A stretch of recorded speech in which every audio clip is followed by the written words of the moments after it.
২০২৫ সালে ৬,৭২৯টি সড়ক দুর্ঘটনায় ৯,১১১ জন নিহত হয়েছেন, আহত হয়েছেন ১৪,৮১২ জন। সকালে ঢাকা রিপোর্টার্স ইউনিটিতে সংবাদ সম্মেলনে এই তথ্য জানিয়েছে যাত্রী কল্যাণ সমিতি। সড়ক দুর্ঘটনা প্রতিরোধে বেশ কিছু সুপারিশও দিয়েছে তারা। ২০২৫ সালের সড়ক দুর্ঘটনার বিস্তারিত তথ্য তুলে ধরতে ঢাকা রিপোর্টার্স ইউনিটিতে সংবাদ সম্মেলনের আয়োজন করে যাত্রী কল্যাণ সমিতি।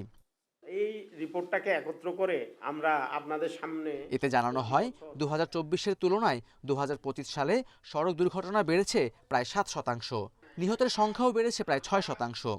আর গেল ১০ বছরের মধ্যে সবচেয়ে বেশি সড়ক দুর্ঘটনা ঘটেছে ২০২৫ সালেই।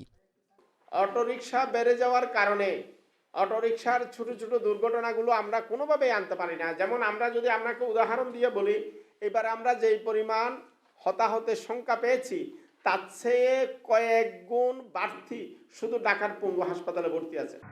দুর্ঘটনার জন্য বেপরোয়া গতি, সড়কের নির্মাণ ত্রুটি সহ ২২টি কারণ উল্লেখ করেছে যাত্রী কল্যাণ সমিতি। সড়ক দুর্ঘটনা প্রতিরোধে কোনো সরকারি কার্যকর ব্যবস্থা নেয়নি বলেও অভিযোগ করা হয় সংবাদ সম্মেলনে। এ সময় অটোরিকশা বন্ধ সহ ১২টি সুপারিশ করেছে যাত্রী কল্যাণ সমিতি। বর্তমান সরকার পরিবহন খাত সংস্কারের কোনো কার্যক্রম হাতে নেয়নি, বরঞ্চ তারা আমাদের কাছে দুটো অঙ্গীকার করেছিল। ১ জানুয়ারি থেকে ব্যাটারি চালিত অটোরিকশার নিবন্ধন দেবেন বলেছিলেন এবং ড্রাইভিং লাইসেন্স ইস্যুর আগে চালকদের ৬০ ঘন্টার ইনক্লুসিভ ড্রাইভিং প্রশিক্ষণ প্রদানের কার্যক্রম ১ জানুয়ারি থেকে শুরু করবেন বলেছিলেন। গণমাধ্যমের তথ্য বিশ্লেষণ করে এই প্রতিবেদন তৈরি করা হয়েছে জানিয়ে তিনি বলেন, প্রকাশিত তথ্যের চেয়ে বাস্তবে অন্তত ৩ গুণ বেশি সড়ক দুর্ঘটনা ঘটেছে।